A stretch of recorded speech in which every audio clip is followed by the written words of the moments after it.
there's going to be some effect in the future by all this positivity and limiting failure that kids are facing. If they don't overcome things, they're not going to get to that next level of growth.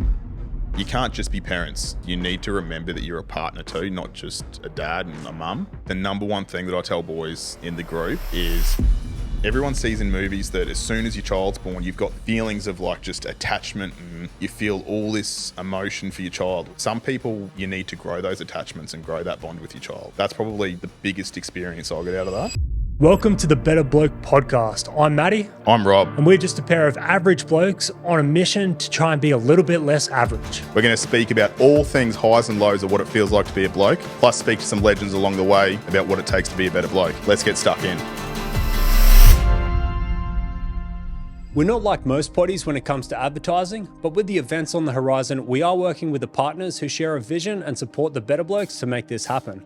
The blokes over at Boutique Business House believe in the cause and have been day oneers helping us navigate the business and financial side of the whole charity endeavour. They are a full-service business advisors, offer business accounting and bookkeeping, can help you sort out your personal insurance for life, income and personal disability, and also have you sorted for mortgages for either residential or commercial. They can be an outsourced CFO for your business or as fully certified as personal financial advisors. If any of that might be of interest to you, find the link to Boutique Business House in the description of our website to support the blokes who support us. Boys and girls, welcome back to the 5th episode of the Better Bloke podcast. And on this one, we're going to jump into a topic that I know bugger all about, and that is fatherhood. But before we get stuck into that, what do you reckon? 5 episodes in, we've given the set a little refresh. How's the feedback and whatnot been going that you've been seeing out and about? Feedback has been very positive. It's also been very critical, which has been good. That's what we want. We want constructive criticism. So appreciate everyone that's reached out and told us what we're doing well, what we're not doing well. There's been a lot more doing well than not doing well though, but I think like we've said the first few times, it's going to take a little while for us to find our feet. This is a new setup for us, a new way of going to the audiences, and we're rolling through it. How good is constructive criticism? I got a comment the other day that just said transsexual. I mean, is it true? This is the platform to do it. Do you want to tell the world? Come out? Like, I'm assuming they meant a woman that is now a man, but I would be a very big woman to become a man, or vice versa. Or is it that you're a pretty bloke? I think it's because I got long hair and they're very maybe confused. Yeah, I'm going to take it as a self-reflection on their own identity. That's completely up to them. Yeah, I mean, they can do what they want to do. They can. Fatherhood. Let's jump in. Something transsexuals can't do. It depends which way you're going. Yeah. Look, let's just tone it back a little bit with that. Yeah. They can if they want. Okay. I don't have any kids. So I'm going to throw most of this over to Rob, and we're going to talk about his journey going through fatherhoods, the ups, the lows, the hard bits, and the good bits as well. Yep. So let's kick it off. Like, tell me, what's your situation? Kids, how long you had them? How old are they? How long have I had them? Yeah, I don't know. I mean, had them for a little while. Yeah. Not something you buy.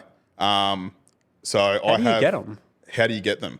So when a mummy and a daddy love each other very much and are financially stable, they go to the baby shop and they buy babies. Awesome. Yeah. Awesome. So you got 2 kids. How old are 2 kids. So I've got an 8-year-old boy and a 2-year-old girl. And they are total opposites of children. So little B, the 2-year-old girl, is a firecracker would be the best way to describe her. So she is very, very tiny, but carries herself in a way that you would think she's 6 foot tall and bulletproof. She's the sweetest little thing I've ever seen. Yeah, but you only see her sometimes. You don't see her headbutting me. No, and she's very quiet when I see her. Yep, very quiet until she's not. All right. Then it's chaos. So, like, how long were you with the missus before you sort of had kids? And then how old were you when Hemi came along? Okay, when Hemi came along, I was 24. Yeah, just before my 25th birthday. and we had been together for... Shit, now you're making me do math. I'm no good at math. Jess is going to be real mad. She's not going to be happy. Since 2009. So what's that? You're making me do maths now. Yeah, I'm just offloading it onto you. A few years, so? A few years. It had been a while. So, like, it wasn't just as if it was wham, bam, thank you, ma'am. Hey, I've got a shit pull-out game. There was a time that we'd been together and, you know, we'd planned it all as much as you can. You can never plan parenthood, though. Yeah. So do you recall sort of those feelings when you're like, oh, shit, she's pregnant, this is happening, and my life's about to change? So because Hemi, like, we'd had those conversations and we thought we were ready and all that sort of stuff, it doesn't happen straight away. That's probably something not a lot of people talk about, is you can plan to, yep, okay, sweet, we're ready to have kids. And then you're pretty much going by the month, like, oh, shit, it didn't work this month. And you sort of feel a bit bummed. And if it's like been a couple of months that, you know, the seed doesn't sow itself, you get, I don't know, this little bit of a dark thought in the back of your head. You're like, oh, shit, you know, maybe I've got shit swimmers, or maybe eggs aren't good and all that sort of stuff, which it's not. Just sometimes things don't work out exactly how you plan it. So obviously this all worked out, but it wasn't bang, yep, on the day that we decided, it didn't eventuate from there. So I don't know. I think that's probably a good thing to mention to a lot of boys, that if you are planning to have kids, it may take a little while. It may not, but yeah, don't go thinking that because it doesn't happen straight away, yeah, you got shit wrong with you. So you were in, I guess, that kind of good position because you were actually trying. We were. So when the news came along, it's like, hey, we did what we were trying to do. So it's less, oh shit, and more like, okay, it's happening. Yep. And then did it sort of change from there? You're like, the time's on, we got 8 or 9 months to like get some stuff sorted, or did you have to, I don't know, make any big changes in life when that news came around? Not really. You sort of, I mean, like, you do. You obviously you got to do your planning and you got to get all your baby stuff and whatnot. But I feel like in that time there wasn't a big amount of change that we did. So I think I didn't actually. No, I lie. I did. I ended up changing jobs. So yeah, it was a big change. Why did you change jobs? I think it was just with all the changes that were happening, something in my head went, you need to change what you're doing. There was no big financial reward from it. It was literally just a career change. So maybe that was something subconsciously in my head, maybe go, oh, perhaps you need more stability, or you need a job that's not just driving a truck, carting furniture. Not that there's anything wrong with that. You know, as long as you've got a job that's paying the bills, it's all good. But yeah, well, that's when I moved from, you know, like driving trucks, carting furniture, doing deliveries and pickups, to sales. So I think that perhaps I saw that there was more of a life-work balance in that field, perhaps. Yeah, I'm not entirely sure. You're making me actually think about why I'm doing stuff, which is very unlike me. Well, I just do it. We've been telling people to think about their actions. We have, so... Preferably not 8 years after the fact. No. Hindsight's a great thing, though. Yeah, I think the time factor probably might have played into it a lot, because you do sort of, I imagine that you have to think about where your priority is going to be, and you know priorities are going to shift to the family, because obviously there's the wife, which already takes time, but you know, there's this whole baby that you got to look after, and you want to spend time and do all those things, and the career has to somewhat match that. I think that with that, now knowing after you have kids, you go, yep, sweet, you know, your priorities change.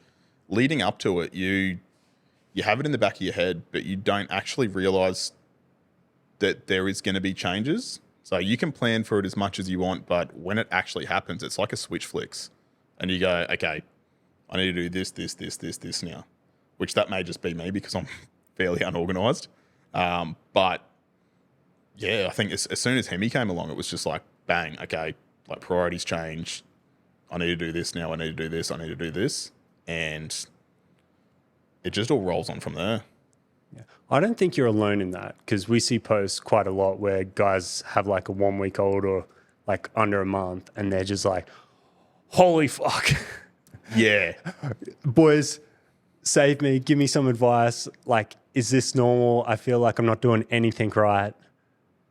And that is so normal. Like, I think they are probably my favorite posts that we see, because not only have I felt that, but so many boys feel it, but they probably don't speak about it or voice it as much as like women probably do. Like mothers are very vocal in how they feel and whatnot. And this probably takes us back to the way that blokes operate, is we sort of just get through it how we do it.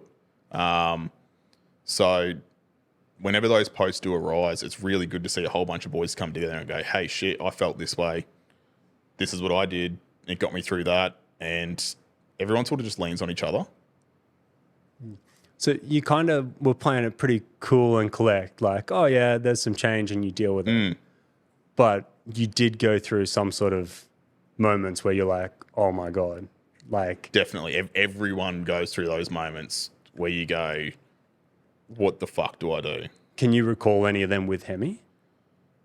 Not so much with Hemi. He was chill as shit. And he still is. Like, he's so chill. But definitely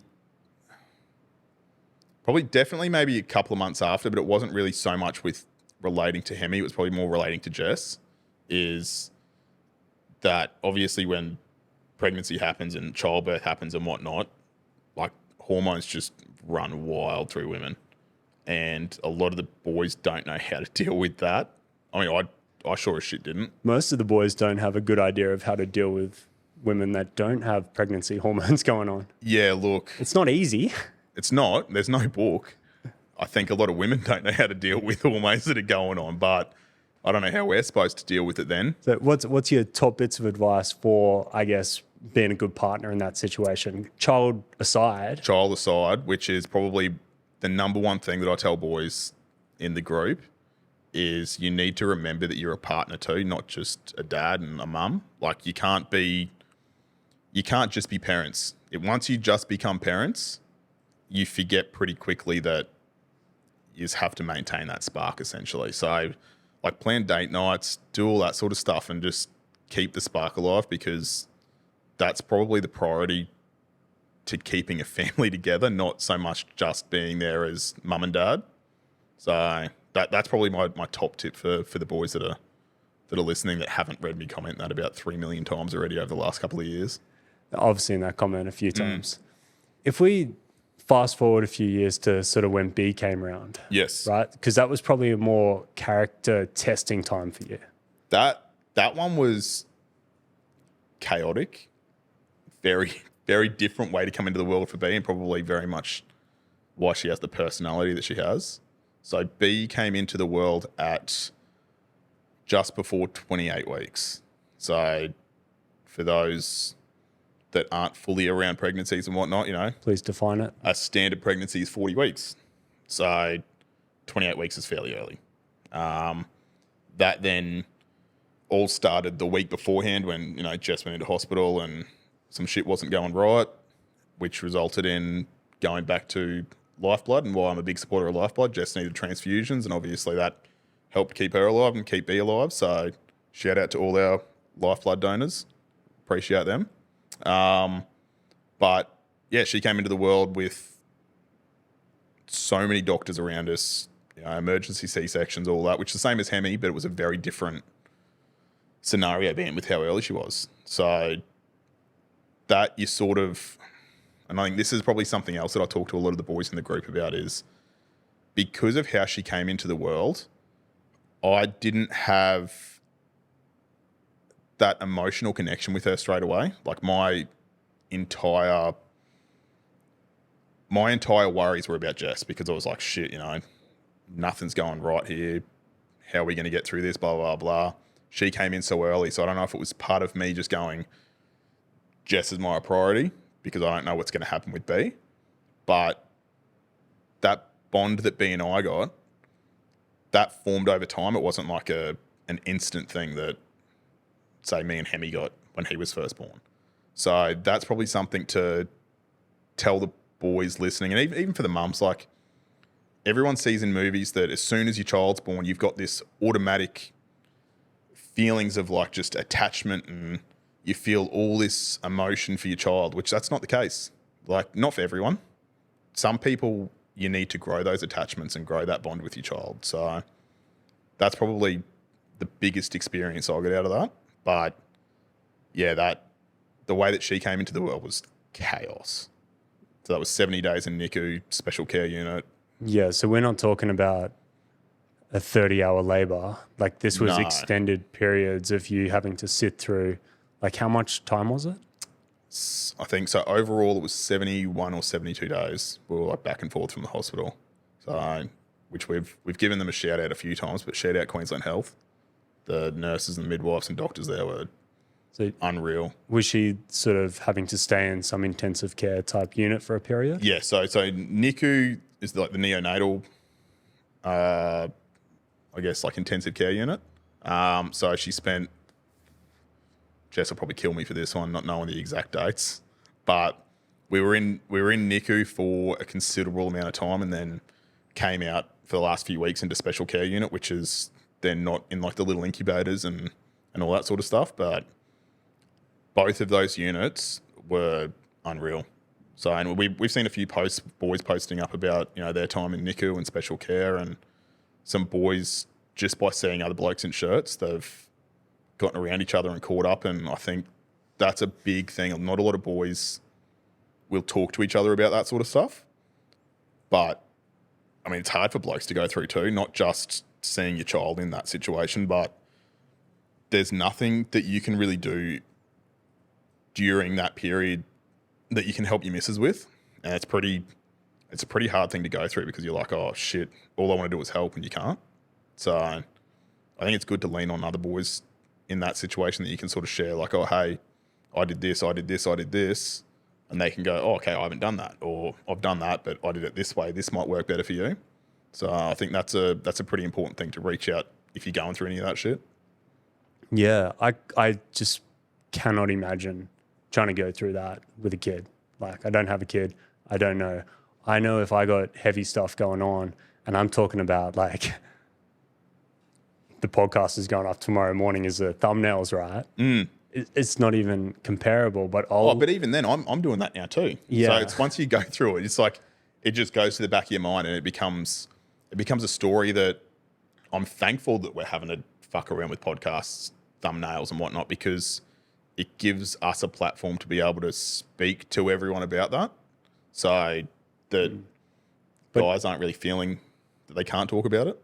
But in the moment, like, you lay up in bed and you got the thoughts training about, what if this happens? What can I do to make this better? I can't do anything. How does that make me feel?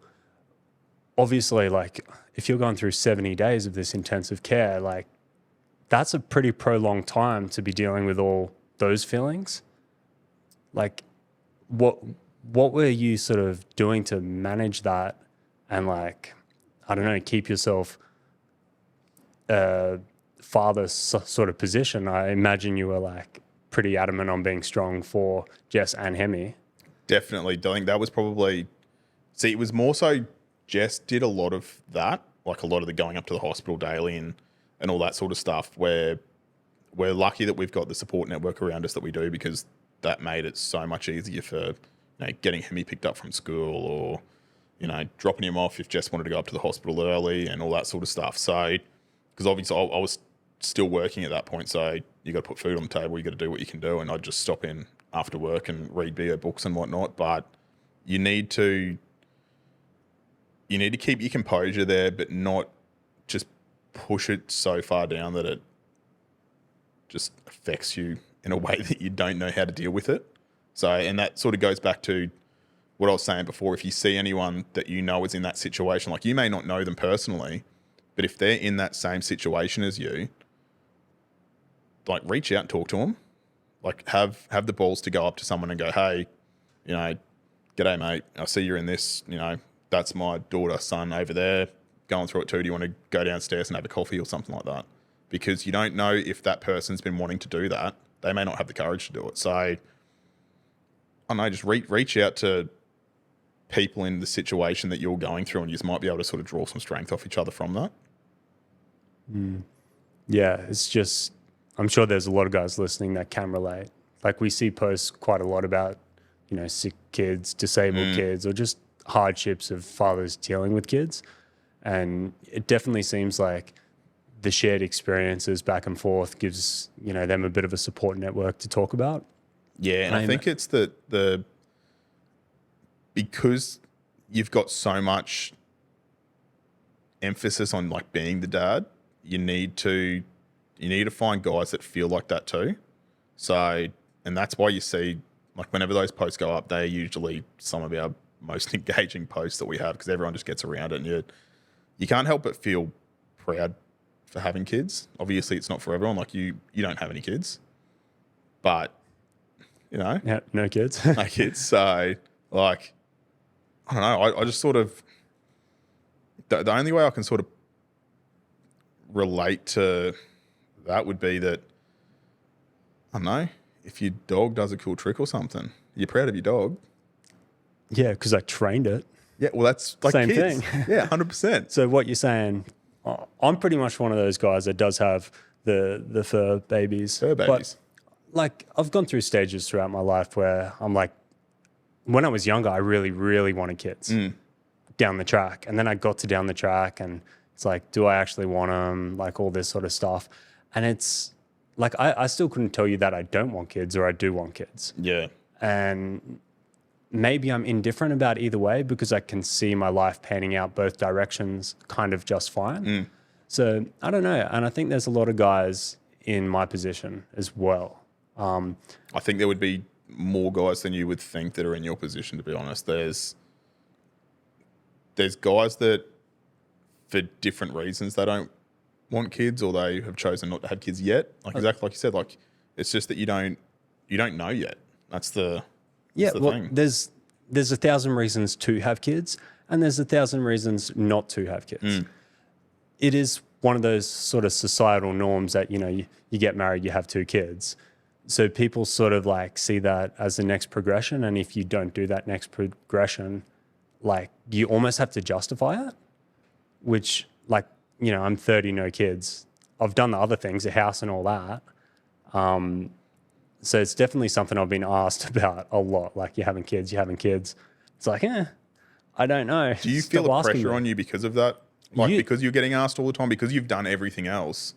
And like you said, there is that society norm that everyone just goes, okay, you do that, and then that's your next step. Like that's got to put some pressure on you, doesn't it? It used to, but like anything, after it happens over and over again, it's just sort of water off a duck's back. But I think it's just a weird thing, like asking why someone hasn't done something. And it's not like it's selfish, because the kid doesn't exist. So it's not like I'm saying I'm not giving this kid a life because there is no kid. Yeah. Where like sometimes it feels like that from some people. And it gets trickier too as all your friends have kids. Because guess what they want to fucking talk about all the time? Kids. Not you. Now you've just got me in shit. Why doesn't he talk about his kids all the time? You talk about Hemi punching people out, which is a bit funnier. Yeah, look, he's pretty good at boxing. In the context of boxing. Yeah. But yeah, I don't know. It's just like shifting priorities in people's life. And I think as we all grow and get older and older, people move in different spades. I got plenty of mates that are 30 years old and have just decided and gone out and got a vasectomy. Like they're just straight up, I'm not doing this. It's not for me. I'm making the call. And I'm like, oh, that seems like a big call from my perspective. So a vasectomy is reversible? I think they are. Yeah, they are, but it's still like... It's a big decision to make. It seems like a big decision. But then also, like, you're saving on DOMs. Yeah, like, they're expensive too. Oh no, you're probably getting the big ones. If you have a vasectomy, do you need to wear a DOM? I mean, you still got to protect yourself from STDs. We should get Queensland Health on the podcast. Second time we've asked Queensland Health. Like, come talk to us, please. We need Reach out. But I don't know. I think it all comes back to that individual want or need. Not so much a need, because you don't want to bring kids into the world out of need. You definitely want to bring them into the world out of want, because then you're setting yourself up to put it out there as good as you can, I guess. So I think the important thing about this is from my perspective anyway. When I think of how I'm raising kids, so look, I came from, it was always just me and mum growing up, so never had dad in the picture. But now that I'm a dad, that was actually probably something that scared the shit out of me before Hemi came. How do you be a dad when you haven't really had a dad? But I don't know, it's just sort of bred into you. You sort of do what you wish you have had, if that makes sense. But then you've got to sort of raise your kids in the sense that what I didn't have as a kid, which I still had shitloads, like mum did an unreal job. Shout out to the mums. Quick reminder that Mother's Day is coming up. Don't forget your fucking mums. Postage, guys, it can take like a week. Order now, don't get yourself into trouble. Or actually, not even just your mums. Do it for your missus. Do it for the mother of your kids, whether you're around them and together, whatnot. Still, shout out to the mother of your fucking children. So, and it doesn't have to cost shit too. No. Like, you can actually just do something nice. Ladies love that. Like, plan picnics, whatever. I don't know. Write a nice letter. Write a nice about letter. how you feel. Yeah. How much you appreciate them. All that sort of stuff that I'm no good at. They that you can be good at. Be seen and be heard. It is important. So jumping back to you growing up without a dad. Yes. Okay. So we've got a bit off topic, but a very important topic nonetheless. So you sort of, the way that you want to do it is everything that you didn't have, that's what you want to give your kids. So you're essentially trying to set them up for more success than what you've got. So I read a thing a little while ago, was you want to teach your kids to be the strongest in your blood, like strongest bloodline. No, what's the quote? Teach your kids to be the strongest your bloodline has ever seen. So that sort of resonates with me, that you just want to create greatness out of your kids and give them every opportunity to do so. Well, I guess that's sort of like the compounding effect of generations, is that you need to instill all this stuff that you've learned through experience into your kid, and that's giving them the good stuff, but they hopefully have to make less of the mess ups to get there. And then they're going to go out and do the same thing and take that experience, and hopefully they'll make less mistakes and then learn more on top of their good mistakes. Kind of. Obviously, I'm not against letting them make mistakes though. I guess it all comes down to parenting though. There's so many different types of parenting, but like I will let Hemi go out there and do something wrong. Obviously, if it's not going to injure him or like severely let him down in whichever way that he's trying to attempt something. But you need to let your kids fail so that they can learn that it's okay to fail. And it sort of helps build resilience, because that's something that I don't think too many kids have resilience these days. But that all just comes down to parenting, and just, you got to teach your kids that like shit gets hard. It's no different from what we tell blokes. Like, shit gets hard, it doesn't mean you give up. You keep pushing forward, and eventually you'll get through it and you'll succeed in what you're trying to do. That's an interesting one. And I'm outside of the world of schools and daycare and all that, but it does seem that there's going to be some effect in the future by all this positivity and limiting failure that kids are facing. Like, if kids, I know most of my strength has come from a lot of failure, a lot of rejection, a lot of that sort of stuff. It doesn't seem like the natural thing to do to limit that in people, because it's limiting growth. Like, if they don't overcome things, they're not going to get to that next level of growth. Like, how are you seeing that happen, especially for a kid that's like 8, 9 years old, outside of what you're doing in the systems that he's in? So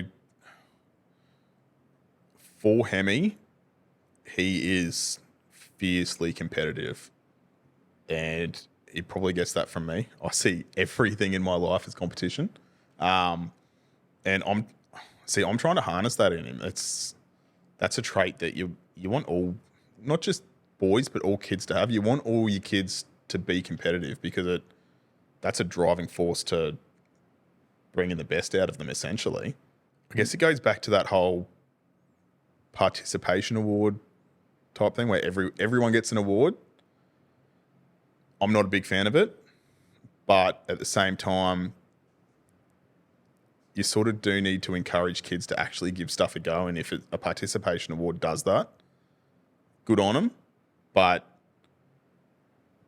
don't highlight the participation award kids. Highlight the first, second, third, and then just go, hey, good job, guys. How do you deal with when he experiences failure or setbacks? Like you've sent through photos where you've sort of pushed him into the ring at this boxing camp when he's first started and literally like he's kind of getting flogged. How's he dealing with that? Does he like get all sad and you have to give him a little pep talk about how it's okay to get? Always give him pep talks. So I will, whenever he has a hard day, I will pull him aside and be like, you know, how do you feel? And like during it or before it, he will be shitting bricks and be like, oh, you know, I'm excited to do it, but, you know, I know it's going to be hard. But we've sort of spoken, and this is probably a conversation that makes it a little bit weird when you hear that you're telling an 8-year-old kid this. Like we've spoken about endorphins and whatnot, and, you know, once you push through something hard, he knows that he feels good after he's just completed like a hard training session or something. And he goes, oh, yeah, I feel really good after it. Like it sucked during it, but I feel great. And I'm like, yeah, you sort of explain as to why. So even at 8 years old, he understands that pushing through that hard stuff gives him a good feeling afterwards. So it sort of makes it easier for him to do so. He still obviously has his hard days and you need to pep your kids up and whatnot, but you don't want to just push your kid in. Like at the moment, he's a bit overwhelmed with everything that he's got going on. So we're like, okay, look, we'll just take a step back from it a little bit. And we respect that we can take a step back from it. We're not going to be the parents that are like, greatness. At the end of the day, he's still a kid. So you got to respect that he's going to get tired. He's got school and all that sort of stuff too. So. And that's going to do us for this one. So thanks very much for watching again. If you have any advice on being a first dad, drop a comment below or head over to our socials at Better Blokes and tell us what you think about sort of the trials and tribulations of being a dad. So many people take so much advice from what you guys leave in the comments. So, you know, leave a comment for those that may not have the courage to do so. Would appreciate that. Thanks again, and we'll see you next time. Be better. Thanks for tuning in to today's episode of Better Bloke. If you got anything out of it, show some love by dropping a 5-star review below. If you want to learn more about everything we're doing, head to the description, hit the links and follow us on the socials. If you want to learn more about the project, head to betterblokeproject.org.